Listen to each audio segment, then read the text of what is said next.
চুয়াডাঙ্গায় ঘন কুয়াশার কারণে চলতি মৌসুমে রোপা আমনের বীজতলা ক্ষতিগ্রস্ত হয়েছে। মাঠের বীজতলা হলুদ হয়ে গেছে এরই মধ্যে। কৃষি কর্মকর্তারা বলছেন, বীজতলা ক্ষতিগ্রস্ত হলে রোপা আমন আবাদে দেরি হবে, তবে আবহাওয়া অনুকূলে থাকলে ফলনে কোনো প্রভাব পড়বে না। এম এ মামুনের তথ্য ছবিতে প্রতিবেদন। চুয়াডাঙ্গা জেলার মাঠে মাঠে এখন রোপা আমন আবাদে ব্যস্ত কৃষকরা বলছেন, প্রচণ্ড ঠান্ডা ও কুয়াশার কারণে বীজতলার চারা হলুদ হয়ে নষ্ট হয়ে গেছে। সে কারণে তারা বিপাকে আছেন। অনেকে দ্বিতীয়বার বীজতলা দিয়েছেন, এতে উৎপাদন খরচ বাড়বে।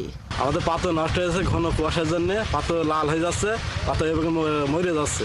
এই জন্য আমরা তো পাতা নষ্ট হয়ে যাচ্ছে, আমরা তো ক্ষতিগ্রস্তের ভিতরে পড়ে যাবে। আমরা দাম পাচ্ছি না, আমাদের এগুলো ক্ষতিগ্রস্ত হয়ে গেছে। চুয়াডাঙ্গা জেলায় যে পরিমাণ ঠান্ডা পড়ছে, মানে তাতে বোঝা যাবে না।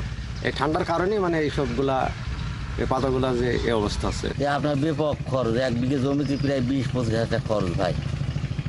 কি করে এমন করে চাষ করা যাবে? আমরা যে 1 বিঘে চাষ বা আবাদ করবো, আমাকে তো সম্ভব না। আর কৃষি কর্মকর্তারা জানান, চলতি মৌসুমে সার ও সেচের কোনো সমস্যা না হলে গত বছরের মতো এবছরও বোরো ধানের আশানুরূপ ফলন হবে। 35% থেকে বা তারও বেশি আমরা রোপণ করতে পেরেছি। এবং সারের এই ক্ষেত্রে সার এবং অন্যান্য যে উপকরণ যেগুলো লাগে সেই ক্ষেত্রে যথেষ্ট পরিমাণে মজুদ আছে। আমরা মনে করি যে নির্বিঘ্নে আমরা বড় আবাদ করতে পারবো। চুয়াডাঙ্গা জেলায় চলতি বছর আমন আবাদের লক্ষ্যমাত্রা ধরা হয়েছে 35,720 হেক্টর জমি। এতে 1,57,402 মেট্রিক টন ধানের উৎপাদন হবে প্রত্যাশা কৃষি বিভাগের।